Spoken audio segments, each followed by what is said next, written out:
Assalamualaikum warahmatullahi wabarakatuh to everyone who is watching this video.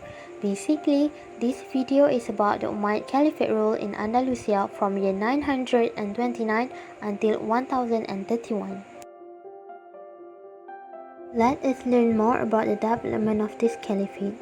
Fundamentally, when Abdurrahman III ascended on the throne, Cordoba was in a vacant state and barely extended any actual political control beyond its own walls. In the early years of his reign, Abdurrahman III had to slowly retake the several castles, fortresses and cities being occupied by independent rulers. However, he organized successful military expeditions and employed tactical plans and engineered technology in his sieges, such as cutting fruit trees, siege engines and mangonels. At many places such as Bobastro, he left siege camps with their own markets to ensure that these areas remained under Cordoba's control. On the other hand, he politically maneuvered surrenders of areas by offering their lords and rulers positions at his court or in the army. He reinstated the policy of military raids into the Christian territories of the north. By 929, he had reconquered the peninsula and re-established a kingdom similar to his grandfather.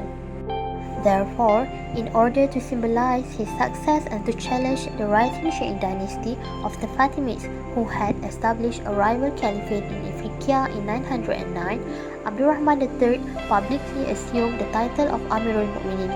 Letters were sent around the provinces announcing the new caliphate, and for the first time in 2 centuries, gold dinars were minted in Al-Andalus. The Cordoban court of Abdurrahman engaged in the world platform through the exchange of embassies with the court of the German emperor and the Byzantine emperor. Moreover, a Byzantine monk named Nicholas is recorded to have arrived there to work on a Greek Dioscorides manuscript. Indeed, during his reign, the dynasty had reached its epic zenith and a golden period in Iberian history. Muslims, Christians and Jews coexisted for over 7 centuries in the Iberian Peninsula during the era of Al-Andalus. The history of Al-Andalus indicates that Muslims, Christians and Jews who lived within Al-Andalus had relatively peaceful relations, with the exception of a few scattered revolts and times of religious persecution. The great amount of cultural and social interaction that took place between these 3 distinct social and religious groups led to the creation of a unique and diverse culture that continued to flourish even after the Reconquest or the Reconquista. This period has become known as the Convivencia, meaning culture of coexistence. Although Christians and Jews experienced a relatively high degree of religious and social freedom under Muslim rule, they did lack certain rights that were reserved exclusively for Muslims. The dhimmis, which included both Christians and Jews, were required to pay an annual poll tax called a jizya. If a non-Muslim also owned a substantial amount of cultivatable land, they were required to pay the kharaj or land tax. By understanding the background and social standing of each individual religious and ethnic group, as well as their individual cultural backgrounds within Al-Andalus, it is possible to understand how the culture of Al-Andalus formed into not a completely unified new culture, but rather a composite hybrid culture. These culture aspects have withstood the test of time and prove as the most evident examples of this hybridization that can be seen in the art, architecture, language and literature of Al-Andalus.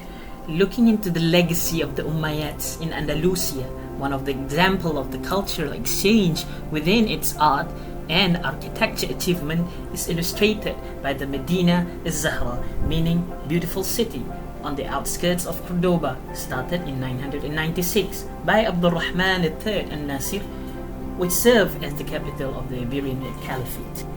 Other achievements by the Umayyads can be seen through language and literature. Language and literature are best understood as evolving together through a hybridization process in the context of Al-Andalus.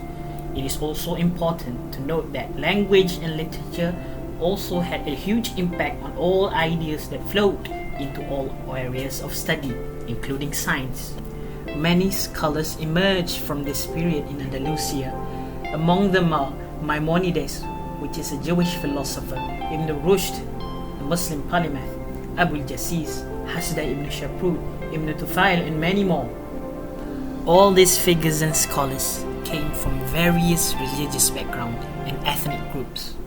Historically, the reign of Umayyad in Spain ended in 1031. There are some reasons for the downfall of Umayyad Caliphate in Andalusia. The first one is from political and social reasons. From the political aspect, the weaknesses of the last Umayyad caliphs in terms of their credibility and integrity as a leader has become one of the problems that led to the decline. Some of them were looking for on how to gain a solid power instead of doing their proper job. In addition, there were also fights among the family members.